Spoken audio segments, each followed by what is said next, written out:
I wouldn't applaud in advance. Yeah, I've heard it. Yeah. Uh, First of all, I guess I have to thank Reed and Julian. And please, if you don't mind, you've got 10 years to save up for the next one. Okay?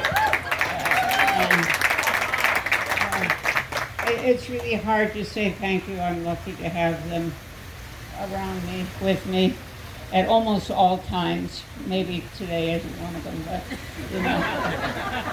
Anyway, a few weeks ago, I walked by a mirror and wondered what happened to it. And I was surprised to see this older person looking back at me. And I really was thinking of dialing Reed to cancel this event. But of course, I couldn't see the dial, so I didn't. Anyway, after seeing you all here, I breathed a sigh of relief because I got to tell you, you guys all look older too. However, I just want to tell you, years ago, many years ago, I had lunch with Charlie Dickens, and he showed me what he was writing. And it was a nice little story. And I really liked the first couple of lines because he wrote, "It is the best of times, it is the worst of times." And I say that because that is true what it is for me. Many I love are here today only in memory. That is the worst of times. The best of times is that all of you are here now in reality, and I appreciate it and love to know that you're here, and I will remember it for a very long time. I want to confess that I won't be 90 until Tuesday. But my friend Rita told me that everything goes okay, but when you're 90, everything goes to hell. And so I thought we better move this party up a couple of days. According to my research, older folks are evidently a different species than the rest of the humans on this planet, or at least they're treated as such. A few months ago, 5 of my friends and I went to lunch, and as we were leaving, a woman in a booth next to our table got up and said these memorable words, "Oh, you are all so cute." I looked around at my 5 friends and I didn't see any cutes there. Well, maybe Anne. We had heard that refrain at previous outings, but this time I decided to politely tell this woman that puppies and kittens and kids under 5 are cute, and that the word cute is not a compliment to mature, functioning women who in polite terms bristle at the use. She smiled as I overreacted to this appellation, and I thought she heard me. However, as we walked away, she said to her friend, "Aren't they adorable?" And her friend, with a soda vocal, a very soft voice, said, "Precious." So all right, that's one kind of people you run into, and we've run into that so many times I can't even tell you. Then some people think because you are older, you are wiser. That is not true either. A couple of months ago, I went to an appointment at the Kaiser Hospital on Sunset with my cousin Dana, who can attest to this. I was seeing a neurosurgeon. The first thing the doctor said to me was, "Can you tell me where we are?" And I thought, can I tell you? You don't know where you are? And I'm looking around the walls, and the word Kaiser is on every wall, every document, every chair, every sign. But I thought, okay, I'll help her out this one time. And so she wasn't even half my age, and she really should have known. But okay. Anyway, I could hardly believe it. And then I did see her press the keys on her computer registering my answer, so I was glad I could help her out. but a little puzzled. And then she asked if I knew what day it was. And I thought, she doesn't know what day it is?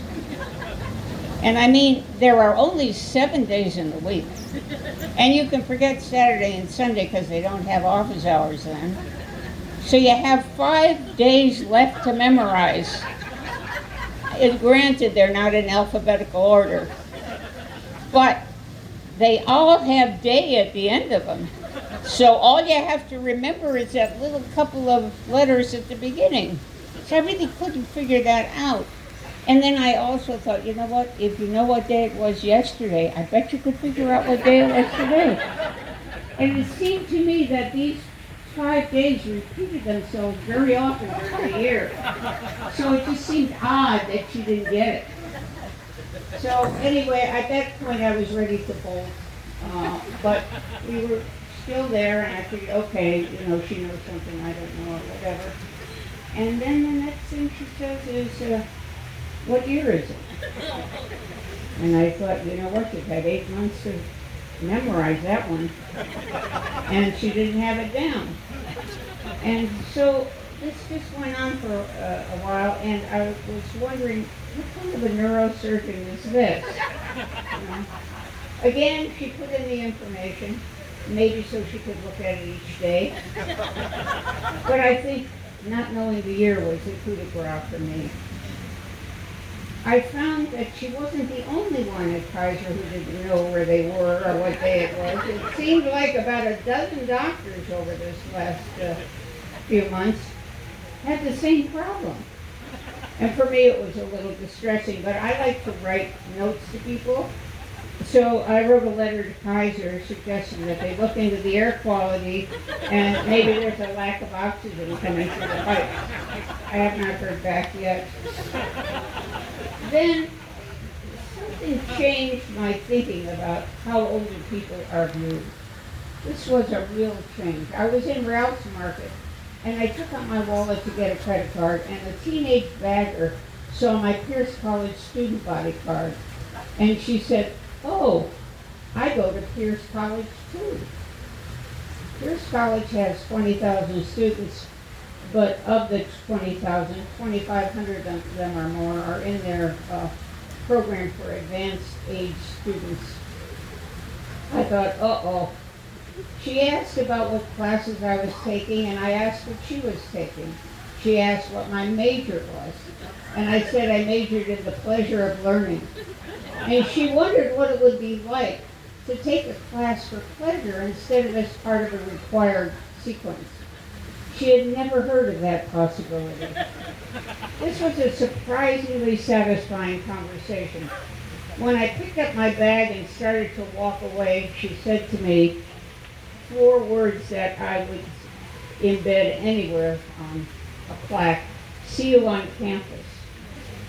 And I realized here I am, 70 years between us. She's 70 years younger than I was. We had a normal human-to-human conversation. But I don't think I will ever forget her throwaway line, "See you on campus." At last, someone who simply saw me as a person, not an antique, and even not a cute antique. And not at all like the young host at Cheesecake Factory who said to 2 friends of mine who came to meet and asked the host if any women were sitting somewhere who were waiting for friends. And he replied, "There were 2 old ladies out in the back."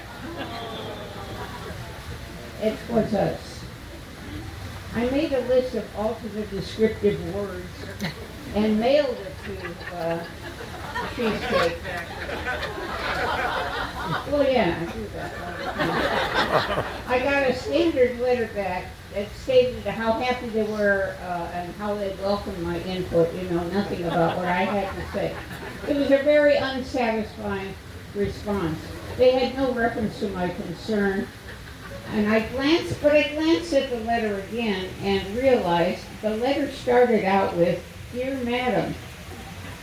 And I thought, that is when I began to think, would I rather be referred to as one of 2 old ladies or one of two old madams on the patio. And I'm still trying to figure that one out. But to me, these small snippets of interactions are the flavoring of my life. Alternates, of course, are friendships, and I'm blessed with so very many, followed by dim sum, and sushi, and art museums, and Dudamel, and all the rest. And of course, the classes I'm taking with the young woman that I will be meeting on campus one day, I'm sure. Today, though, I would appreciate not being called cute or adorable, although adorable has a little bit of cachet to it. But we all know that words matter, and I guess to me, my life is words. Words are matter. Thank you for letting me share these thoughts, although what choice do you really have? I ask that the person brave enough to admit they are the oldest at their table take home the beautiful centerpiece, and the youngest at their table, if you will admit it, you get to bust the dishes. Some of you are cute, some of you are adorable, but all of you are precious. And I'm grateful to know you. And if you want to know what time it is, if you want to know what day it is, or you want to know where we are, ask somebody else. I haven't the slightest idea. I'll see you on the campus.